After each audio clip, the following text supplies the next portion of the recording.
Ang programang ito ay rated SPG. Striktong patnubay at gabay ng magulang ang kailangan. Maaaring may masiselang tema, lengguwahe, karahasan, sexual, horror o droga na hindi angkop sa mga bata.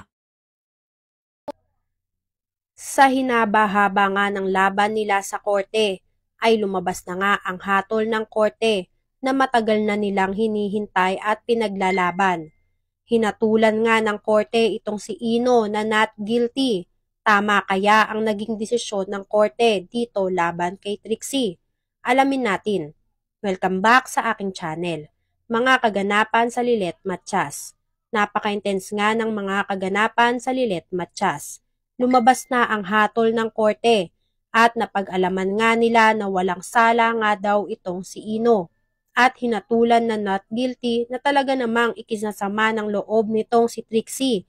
Hindi siya makapaniwala sa naging desisyon ng korte dahil pinagdidiinan nga talaga nitong si Trixie na hindi siya nagsisinungaling at totoo lahat ng bintang niya dito kay Ino. Na nirape siya ni Ino at si Ino ang nagsisinungaling sa kanilang dalawa. Hindi na nga pinanigan ng korte itong si Trixie dahil sa dami nga ng ebidensya na lumabas sa kanya na isa nga siyang pakawala at sinungaling sa lahat ng bagay. At isang babae na hindi nagpapatalo para lang makuha ang gusto niya. At patay na patay nga daw ito kay Ino. Hindi alam ni Ramir ang gagawin nila sa pagkatalo ng anak nila sa kaso. Umuwi nga silang luhaan dahil wala na nga silang magagawa dito dahil tapos na ang hatol ng korte at yun na nga daw ang desisyon ng korte. Pag-uwi nga ng pamilya Engano, madaming handa ang sumalubong sa kanila sa bahay nila sa pag-aakala ng mga kaibigan nitong si Patricia na mananalo sila laban dito kay Ino. Kahit nga talo sila ay nakuha pa din nga nitong si Patricia na mag-celebrate sa harap ng ibang tao. Samantalang itong ang si Trixie ay nagkulong lang sa kwarto nila dahil hindi niya nga matanggap ang nangyari at ang pagkatalo nila sa korte. Samantalang itong ang si Ramir ay nag-iinom na lang sa inis niya kay Patricia dahil nakukuha pa din nga nito ng umiti kahit talo ang anak nilang si Trixie.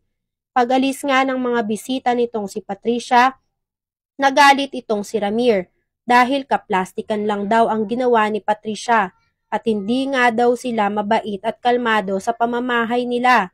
Nagalit si Patricia, pinaalis at pinapaligpit na nga niya lahat ng handa na nasa mesa nila para nga wala nang masabi ito ngang si Ramir. Bandang huli nga ay nagkasundo ang mag-asawa na maghiganti na lang sa lahat ng kabilang sa pang-aapi sa pamilya nila at kasama pa din nga daw dito ang anak ni Ramir na si Lilet. Dahil nga sa hatol ng korte, sinugod ni Trixie si Lilet sa bahay nila. Naglabas nga ng sama ng loob itong si Trixie dahil sinisisi niya nga itong si Lilet na siya ang may kasalanan kung bakit malaya pa din nga daw ang totoong may kasalanan, kung bakit malaya pa din nga daw ang totoong rapist na si Ino. Sinabihan nga ni Lilet itong si Trixie na lumabas na ang hatol ng korte at wala na nga silang magagawa para dito. Habang nagtatalo nga ang magkapatid na si Trixie at si Lilet, masayang-masaya naman itong si Ino na nakabalik na ulit siya sa pamamahay nila. Nakita niya nga ang isang bote ng alak at dito na nga ay naalala niya ang buong katotohanan na hindi nagsisinungaling itong si Trixie sa korte at talagang may puwersahang naganap sa pagitan nilang dalawa. Nung gabi nga na daw yun. Dahil talagang ayaw nga nitong si Trixie na magpagamit kay Ino. Kahit lasing na nga ito ay alam pa din nga nitong si Trixie na pinagsasamantalahan siya nitong si Ino.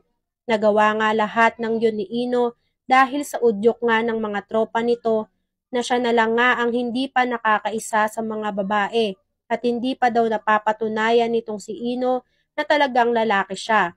Kaya nga napilitan siyang babuyin at gahasain itong si Trixie.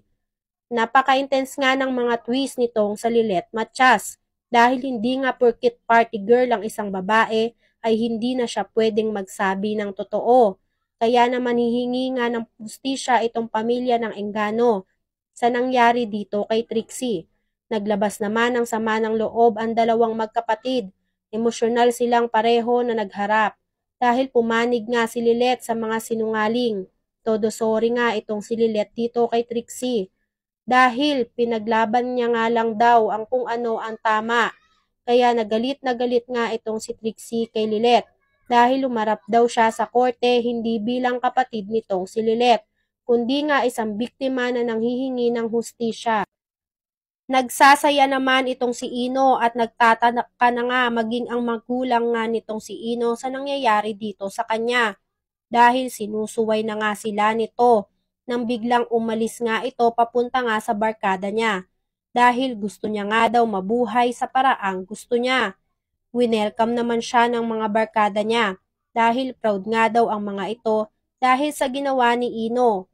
Mga konsentidor nga at masasamang kaibigan ang napuntahan nitong si Ino dahil sila talaga ang dahilan kung bakit nagawa yun lahat ni Ino.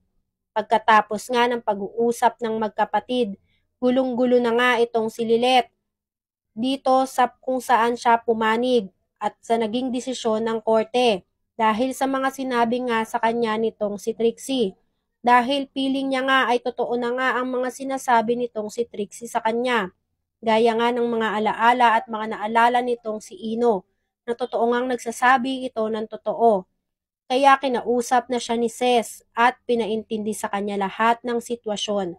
Sinabi nitong si Ces dito kay Lilet na wala na silang magagawa dahil na pagdesisyonan na ng korte at binabana ng korte ang hatol dito kay Trixie at kay Ino.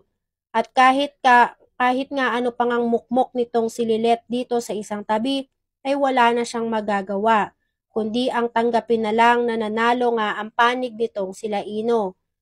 At tanggapin na lang daw ang masasakit na salita na sinabi nitong si Trixie. Natatakot nga itong si Lilet na baka mali talaga ang mga desisyon na ginawa niya at ang totoo nga ay nagsasabi talaga ng totoo itong si Trixie.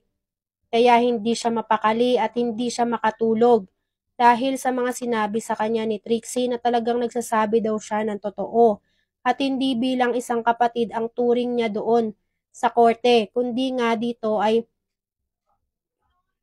humarap siya sa korte bilang isang biktima ng rape dahil totoo talaga na ni-rape siya nitong si Ino.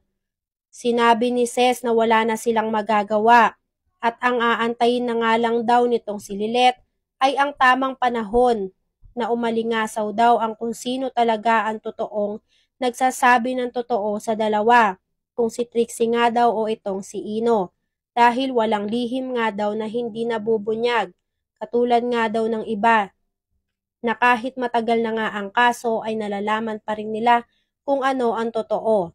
Dito nga ay malalaman nga rin itong na si Ino ay isang party goer nga din.